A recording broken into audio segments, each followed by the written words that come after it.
Friends, welcome to our channel Mounam Pesiyadhe. Already ஷார்ட்ஸில் பார்த்தீங்கன்னா பிள்ளையார் பிரதிஷ்டை பண்ணுறதுக்கான எல்லா வீடியோவும் ஸ்டெப் பை ஸ்டெப்பாக போட்டிருக்கேங்க. இது ஃபைனல் ஸ்டேஜாக எந்திர பூஜை நடந்துகிட்ருக்கு. பிள்ளையாரை அந்த கோவிலில் ஃபிட் பண்ணுறாங்க, நவபாசனம்லாம் அப்ளை பண்ணி. இந்த சோப்பு பார் மாதிரி இருக்குல்லங்க, இது தாங்க நவபாசனம். இது போல் ஒரு 6 பீஸ் போட்டு தான் உருக்கிக்கிட்டு இருக்காங்க.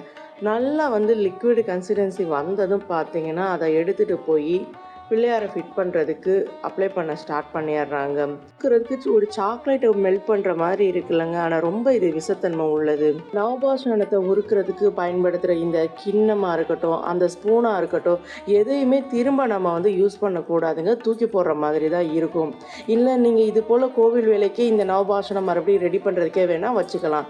மற்றபடி வேறு எதுக்காகவும் இதை யூஸ் பண்ணிடக்கூடாதுங்க. என்ன தான் நம்ம வாஷ் பண்ணாலும் அதில் அந்த விஷத்தன்மை இருக்க தான் செய்யும். இந்த நவபாசனத்தில் பார்த்தீங்கன்னா நிறைய மருத்துவ பயன் இருக்குதுன்னு சொல்கிறாங்க. ஆனால் அதை முறைப்படி தெரிஞ்சு பயன்படுத்துங்க. யாரும் நீங்களாகவே வீட்டில் பயன்படுத்திடாதீங்க. நவபாசனம் ரெடியானதும் போய் வச்சுட்டு அடுத்து நம்ம செல்ல பிள்ளையாரை அழைச்சிட்டு வராங்க. அவரை கோவிலில் ஃபிட் பண்ணுறதுக்காக. இந்த கல்லை பீடக்கல்னு சொல்லுவாங்க. இந்த கல்லில் தான் பார்த்தீங்கன்னா எந்திர பூஜை நடத்தணும். நவரத்தினம், அடுத்து ஐம்பொன் நாணயெல்லாம் போட்டு பூஜை செஞ்சோம்.